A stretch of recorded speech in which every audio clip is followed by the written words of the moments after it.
Dalam cahaya iman, cinta tak kenal batas. Kisah cinta antara Zulfikar dan Yuniar, seorang mu'alaf, menjadi bukti bahwa kebenaran Islam dapat menyatukan hati dan jiwa. Sebuah perjalanan cinta yang penuh dengan kesabaran, kepercayaan, dan keindahan. Inilah kisahnya.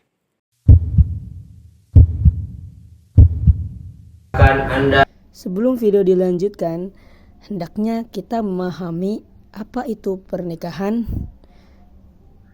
apa syarat-syarat pernikahan, dan apa saja rukun pernikahan. Apa itu pernikahan? Pernikahan adalah ikatan perkawinan antara seorang pria dan wanita yang sah secara hukum dan secara agama. Tujuannya yakni untuk membentuk keluarga yang harmonis dan bahagia. Selanjutnya ada syarat-syarat pernikahan.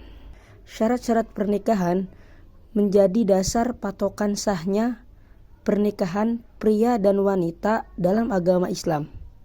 Selanjutnya ada syarat-syarat nikah calon suami. Ada 7 syarat. Yang pertama, beragama Islam.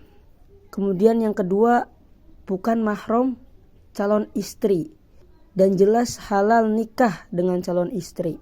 Yang ketiga, terang, jelas bahwa calon suami adalah laki-laki. Yang keempat, tidak sedang mempunyai istri 4. 5. Tidak mempunyai istri yang haram dimadu dengan calon istri. 6. Calon suami rela atau tidak dipaksa untuk melakukan pernikahan. 7. Tidak sedang melakukan ihram. Adapun syarat nikah bagi calon istri mempunyai 8 syarat. Yang pertama, beragama Islam. 2. Tidak bersuami dan tidak dalam iddah. Yang ketiga, bukan mahram calon suami. Yang keempat, terang atau jelas bahwa calon istri betul-betul perempuan, bukan khunsa. 5. Belum pernah dili'an atau sumpah li'an oleh calon suami. 6. Tidak sedang dalam ihram. 7. Calon istri rela atau tidak dipaksa untuk melakukan pernikahan. 8. Telah memberi izin kepada wali untuk menikahkannya dengan calon suami. Selanjutnya ada rukun nikah. Rukun nikah adalah bagian-bagian utama dalam suatu akad nikah, yang apabila bagian utama itu tidak ada atau tidak terjadi, maka pernikahan itu menjadi tidak sah. Secara keseluruhan, rukun nikah tidak akan terlepas dari 4 hal. Yang pertama, adanya suami dan istri. Kemudian adanya wali, adanya 2 orang saksi, dan adanya ijab qabul yang dilakukan oleh wali dan calon suami. Adapun bagaimana syugot ijab qabul, maka simak video berikut ini. Dengan putri saya Yuniar binti Asep dengan mas kawin seperangkat alat sholat dibayar tunai. Saya terima nikah dan kawinnya Yuniar binti Asep dengan seperangkat alat sholat dibayar tunai. Gimana para saksi? Sah? Sah. Alhamdulillah.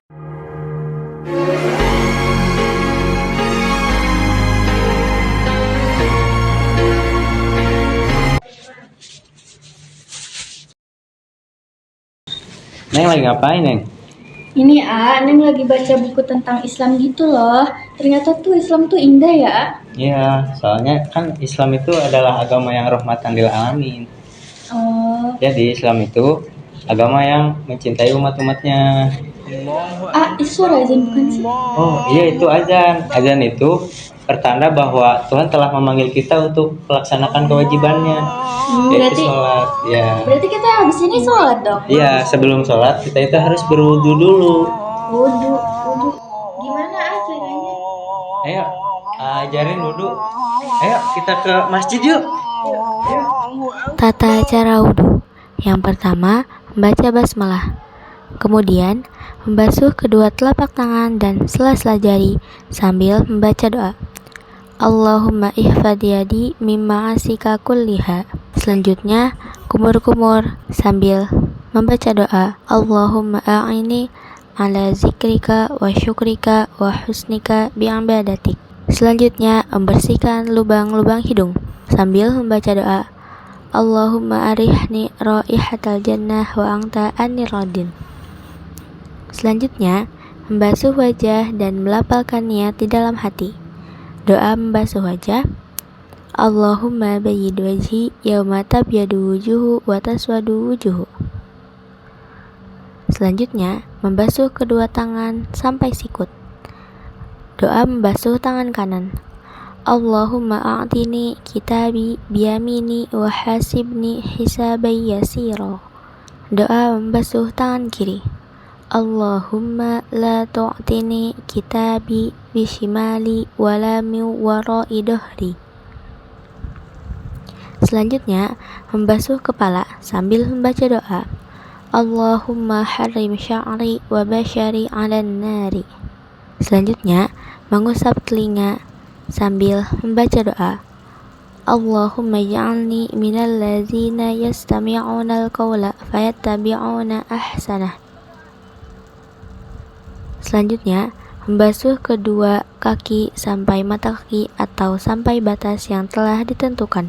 Membasuh kaki kanan, Allahumma thabit qadami ala sirati yawma tazilu fihil aqdam. Membasuh kaki kiri, Allahumma inni a'udzubika an tazila qadami anis sirata yawma tazilu fihi aqdam. Selanjutnya tertib dan membaca doa setelah wudu sambil menghadap kiblat. Bismillahirrahmanirrahim. Asyhadu an la ilaha illallah wahdahu la syarikalah wa asyhadu anna Muhammadan abduhu wa rasuluh. Allahumma ja'alni minat tawabina waj'alni minal muttatahhirina waj'alni min ibadikas salihin.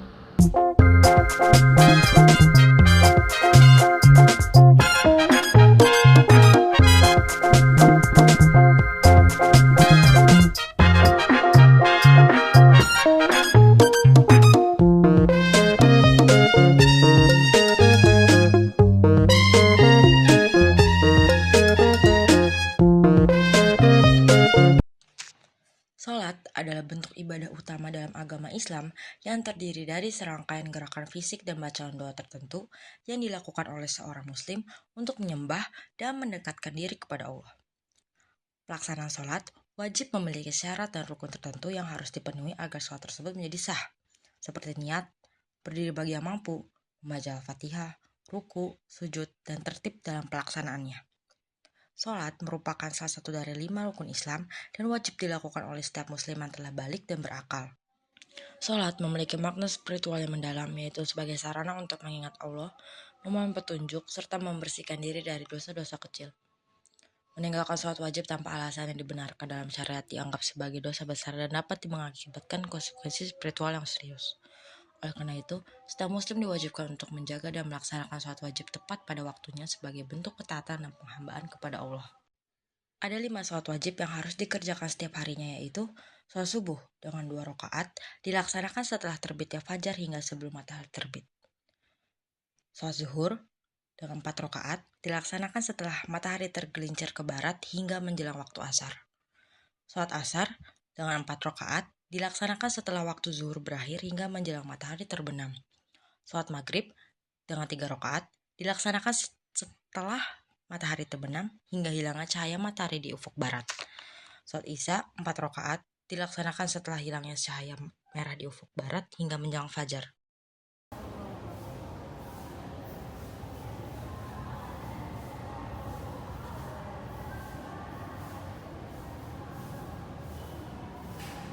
Salam.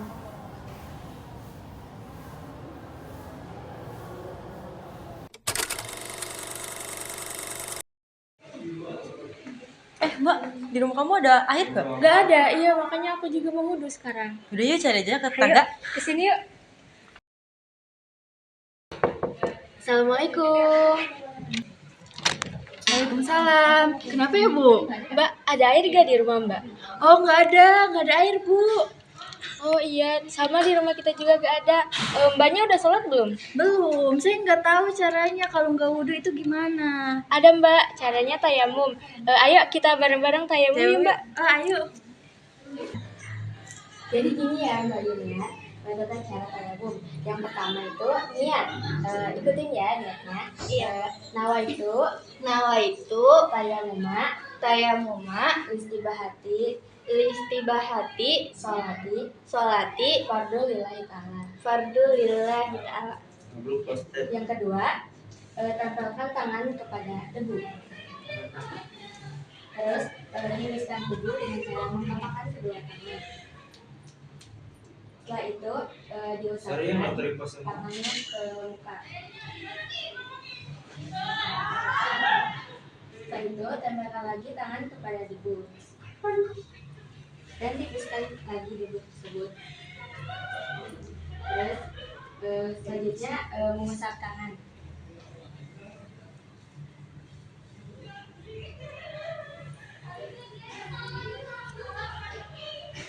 Nah, begitu Mbak Yunia tata cara tayamum. Ayo Mbak, kita sholat. Ayo, yuk. Sholat sunnah juga disebut dengan sholat tatawu, sholat nawafil, sholat mandub, dan sholat mustahab. Sholat sunnah adalah sholat yang dianjurkan untuk dikerjakan. Artinya diberi pahala apabila yang mengerjakan dan tidak diberi dosa bagi yang meninggalkan. Sholat sunnah dibagi menjadi dua, yaitu sholat mu'akadah dan sholat ghairu mu'akadah.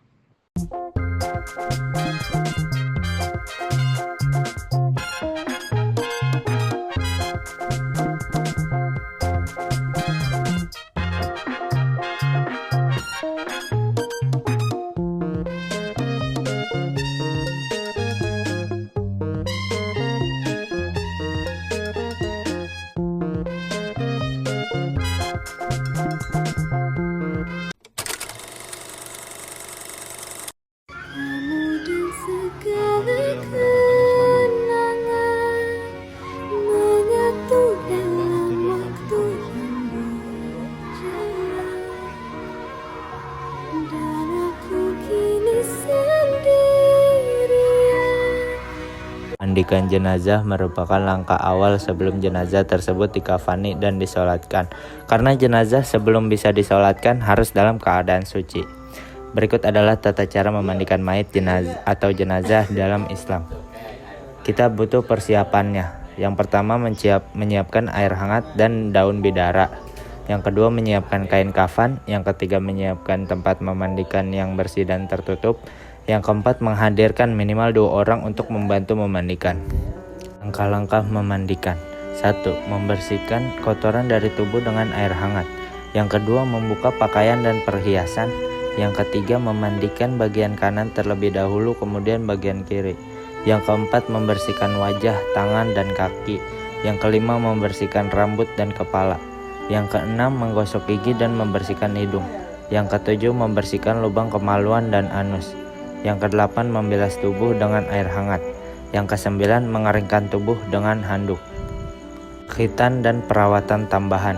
Jika mayit laki-laki, khitan harus ditutup dengan kain. Jika mayitnya perempuan, rambutnya harus diikat dan ditutup. Adapun doa dan niat, saya memandikan jenazah ini karena Allah Subhanahu wa Ta'ala. Mengucapkan doa Allahumma gfir lahu warhamhu wa'afihi wa'fu anhu wa akrim nuzulahu wa wasi madkhalahu wa ghasilhu bil ma'i wasalji wal barodi wan naqihi minal khotoya kama naqaitas saubal abyadu minat danas. Catatan, hanya orang yang telah balik dan berakal yang boleh memandikan mayit. Yang kedua, wanita tidak boleh memandikan mayit laki-laki kecuali jika tidak ada laki-laki yang dapat melakukannya. Yang ketiga, mayit harus dimandikan di tempat yang tertutup dan bersih. Tata cara mengkafani jenazah perempuan. Yang pertama, sunnah menggunakan 5 lembar kain kafan berwarna putih dengan rincian 2 lapis kain sebagai pembungkus, kerudung, sarung, dan baju. Dan untuk laki-laki cukup menggunakan 3 lembar kain saja.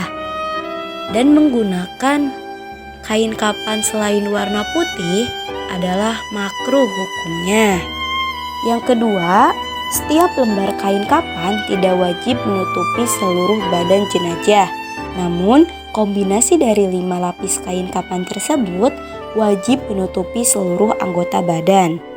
Yang selanjutnya, kain kapan dipotong sesuai ukuran jenazah dengan dilebihkan sedikit supaya kain bisa diikat. Lalu taruh 5 kain sebagai tali untuk mengikat jenazah dengan dipajangkan sebelah kanan karena nantinya ikatan tali akan berada di sebelah kiri.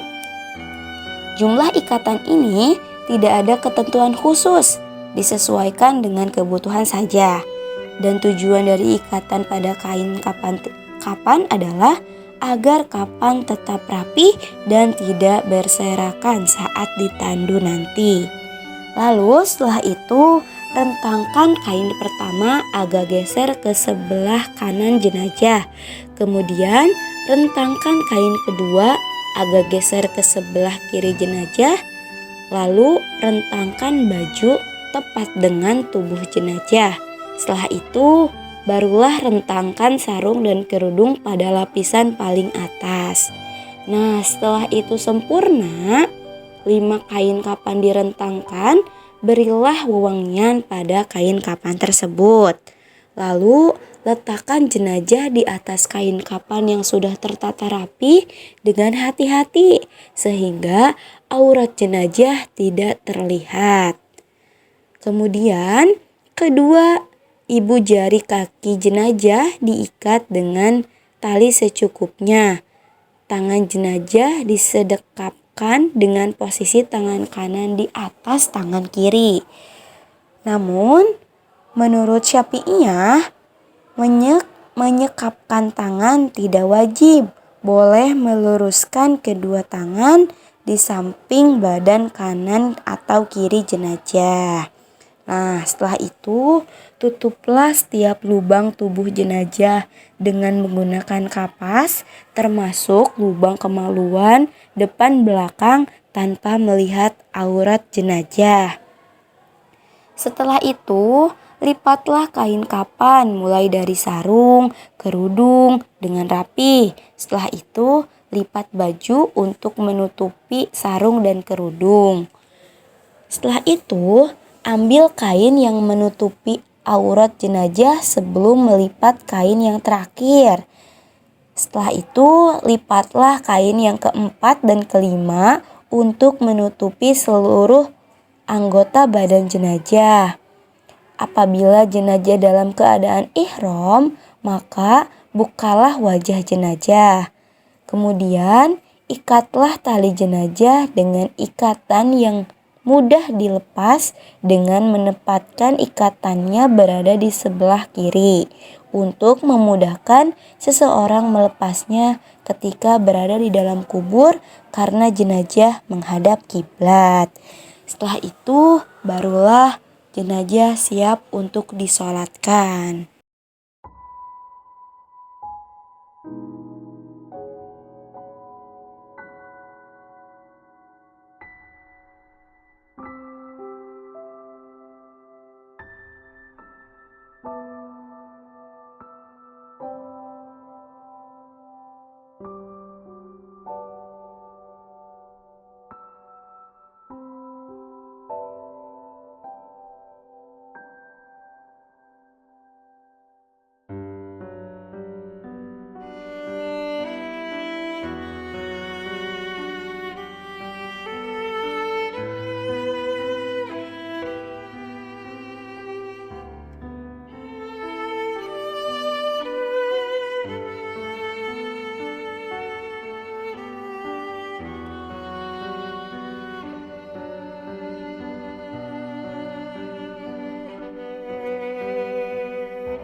Seseorang yang akan menjalankan sholat jenazah harus mematuhi syarat sahnya seperti pada sholat yang lain, yakni ia harus bersih dari hadas serta najis, menutup aurat dan juga menghadap kiblat.